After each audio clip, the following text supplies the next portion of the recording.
Allô? Bonjour, c'est la Toile au bout du fil.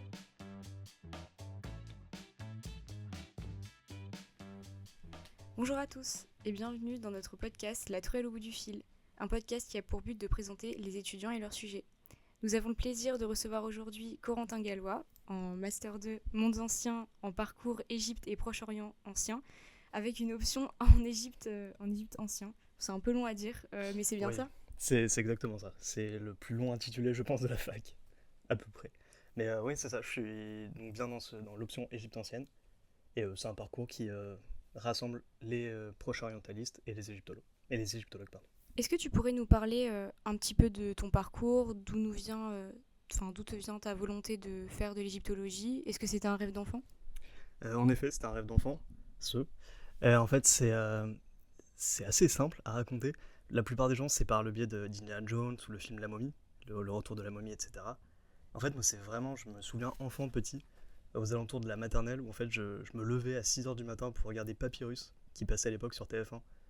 Et juste, c'était hyper appréciable en tant qu'enfant de voir en images les divinités se mouvoir sur l'écran, être plongé dans l'Égypte ancienne, à travers forcément du recul, euh, plein d'anachronismes ou des choses qui n'ont pas de sens, mais ouais, c'est parti de là. Donc du coup, toi qui as toujours été passionné par l'égyptologie, tu as fait un bac en sciences et technologies du design des arts appliqués. Tu pourrais nous expliquer ce choix? Alors, c'est vraiment ce qui fait tiquer un peu même les professeurs qui me demandent et qui voient le CV. En fait, c'est que je suis aussi passionné de dessin, j'aime vraiment ça. Je dessine beaucoup, enfin moins maintenant parce que j'ai plus trop le temps avec le mémoire, mais je dessinais beaucoup, je griffonnais dans les angles de mes copies, des cours, etc. Et c'est offert un choix à partir du collège. En fait, j'avais soit je partais à la faculté, tout ce qui était parcours histoire, pardon, soit je partais en L plutôt, on va éviter toutes les étapes, soit je passais en L, ou soit je raccrochais cette branche du dessin qui vraiment me passionnait. Et donc j'ai fait le choix de partir dans le dessin.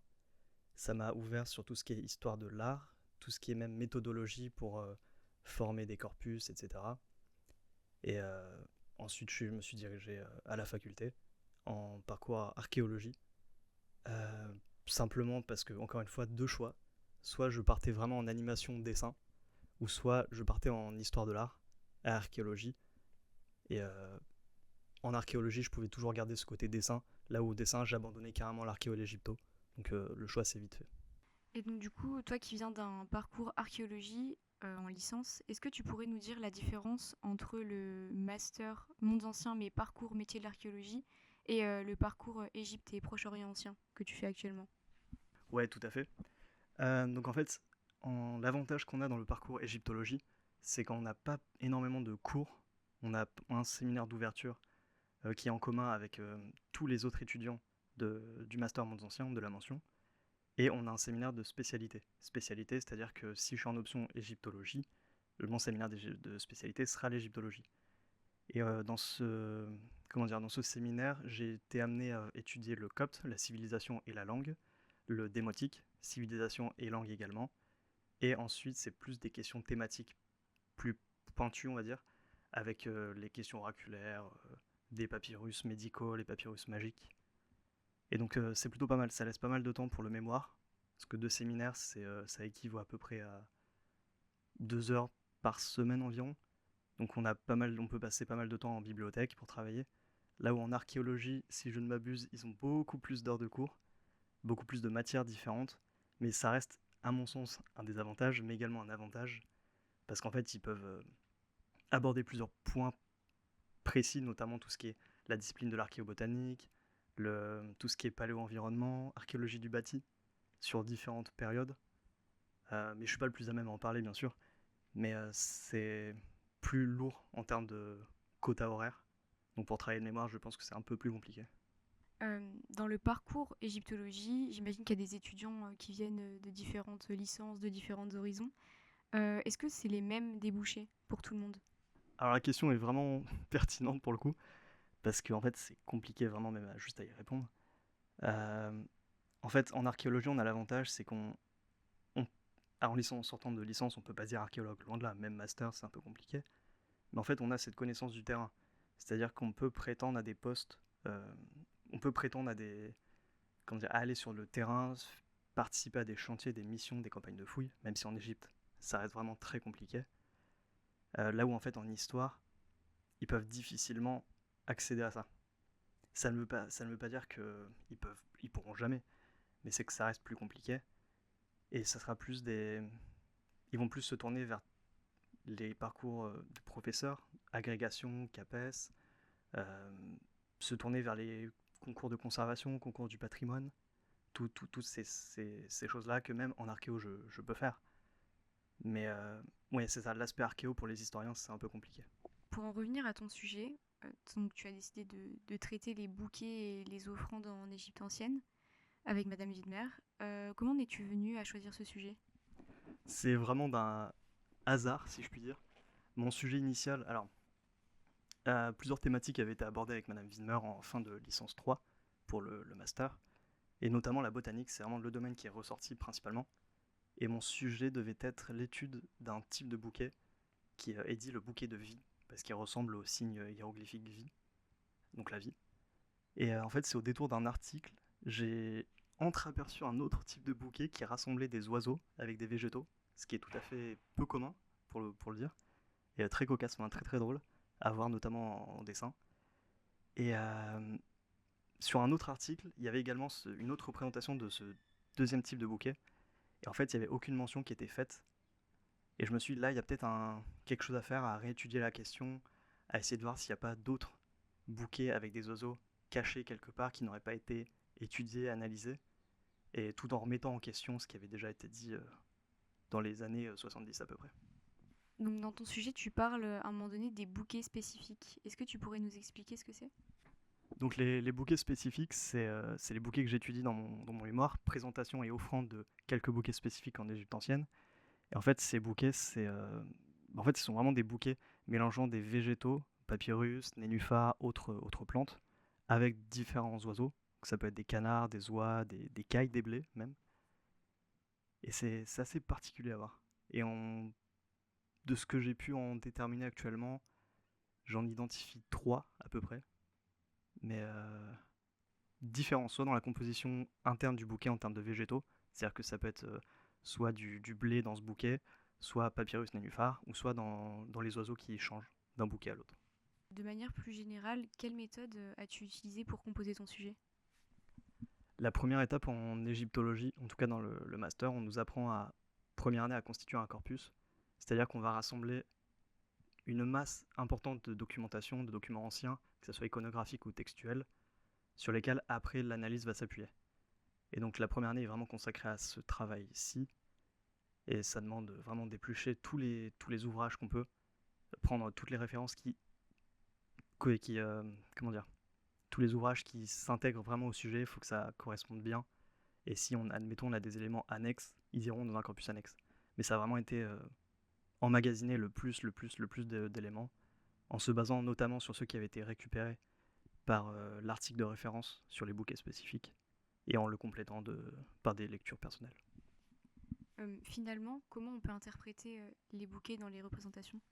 Alors la question est très compliquée, parce qu'en Égypte ancienne, alors ça reste toujours des questions très sujet d'équation, parce qu'en fait, ça va être un jeu de niveau de lecture. C'est-à-dire que le premier niveau de lecture, c'est ce qu'on va apercevoir en premier.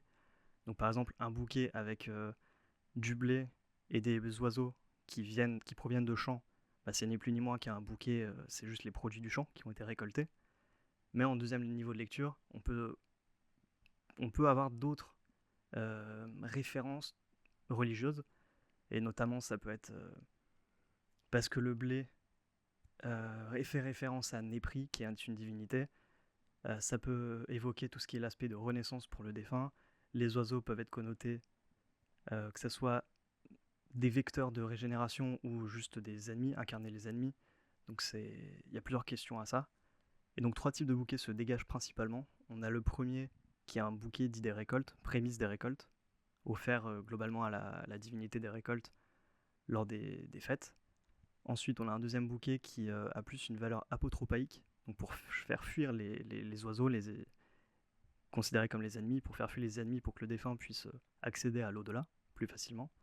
Et le troisième type de bouquet qui est assez amusant, c'est vraiment un bouquet qui représente le double pays d'Égypte réuni en une composition où les ennemis, donc les oiseaux, sont ligaturés au sein même de ce bouquet. Et en fait, c'est pour un peu glorifier le pouvoir du roi et pareil, glorifier la puissance des dieux. Et depuis quand on trouve des représentations de bouquets? Les représentations génériques de bouquets, c'est... alors, tout dépend de la définition qu'on prend de bouquet. Si on prend la définition la plus large, qui est juste une composition d'une ou plusieurs plantes, on en trouve déjà dès l'Ancien Empire, si je ne m'abuse. Donc c'est vers le 3e millénaire à peu près. On en voit dans des processions offertes à des divinités. Ou même le roi, le roi lui-même offre des bouquets ou reçoit des bouquets.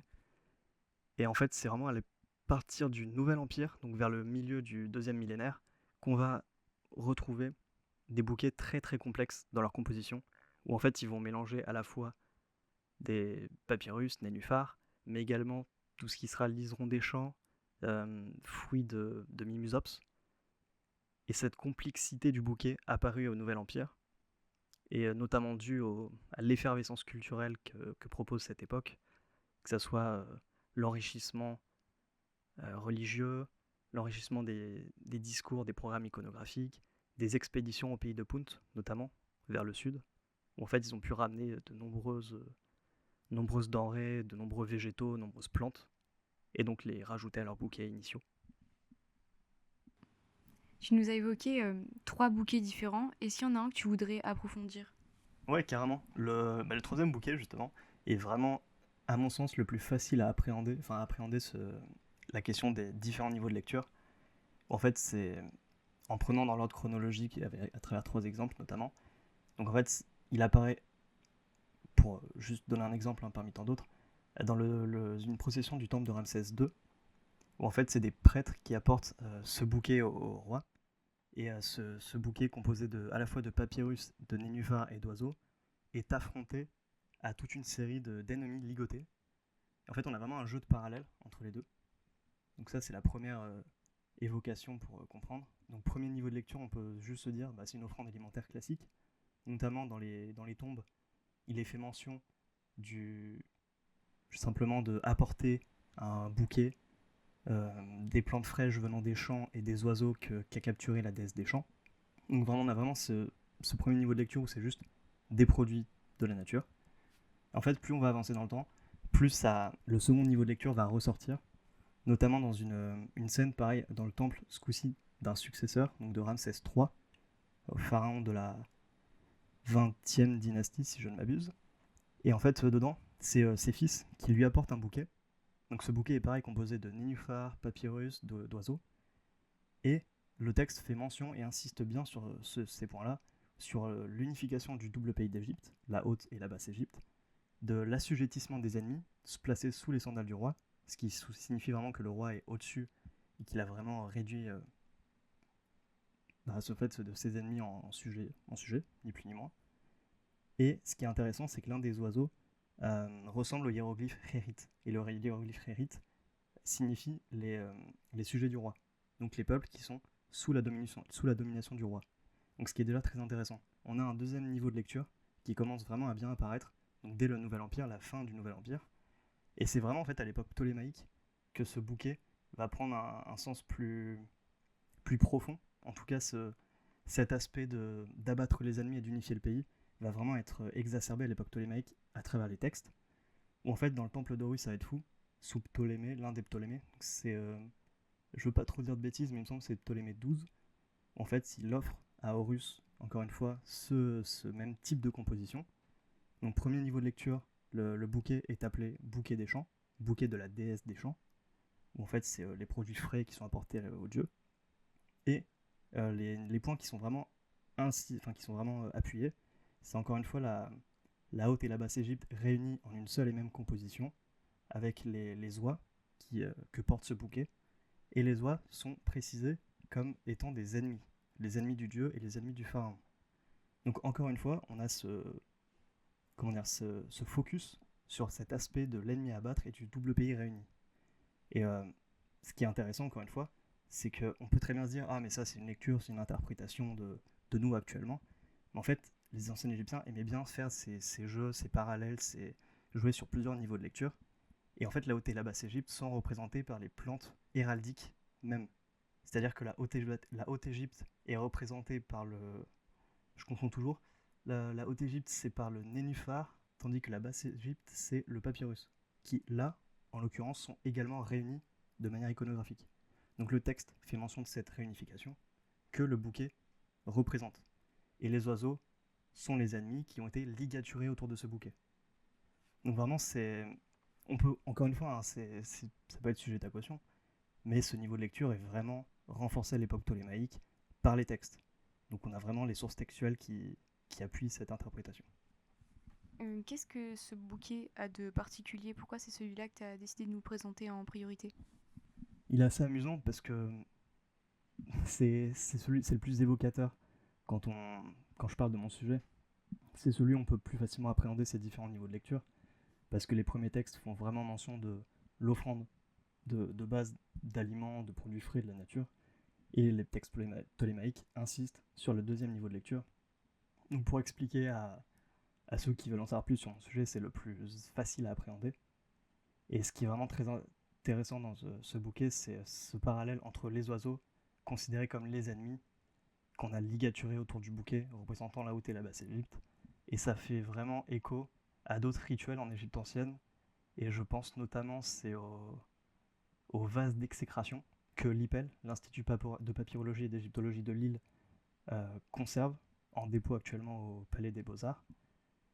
C'est des vases qui ont été découverts à la forteresse de Mirgisa, donc au Soudan ancien. En fait, c'est des sortes de récipients où dessus on inscrit les noms des ennemis. En fait, on vient briser aux frontières de l'Égypte.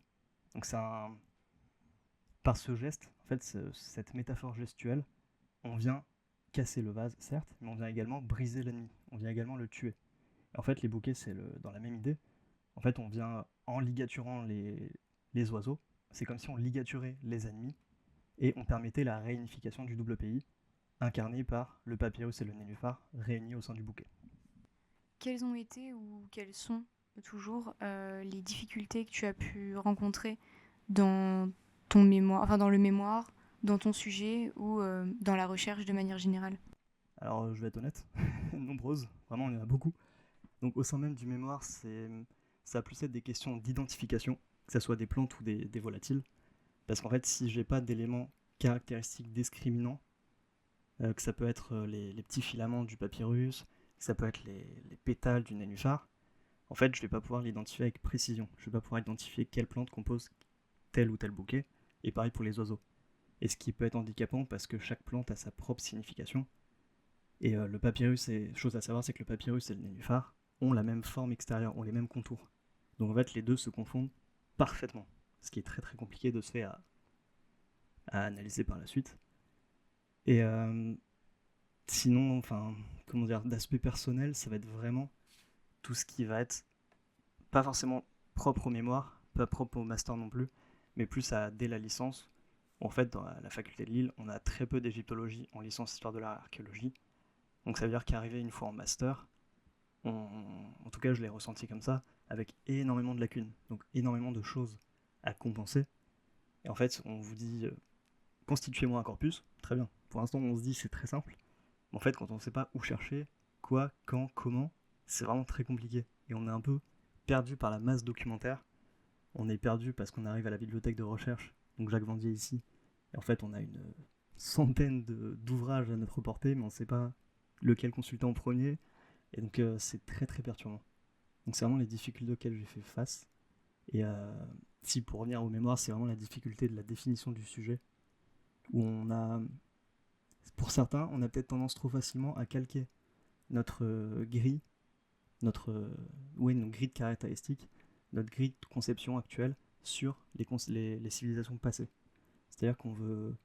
La définition qu'on a aujourd'hui d'un bouquet, c'est une composition florale, alors que pour les anciens égyptiens, c'est juste... En fait, on réunit toutes sortes de végétaux en un groupe. Et même eux ne qualifient pas ces bouquets comme un bouquet.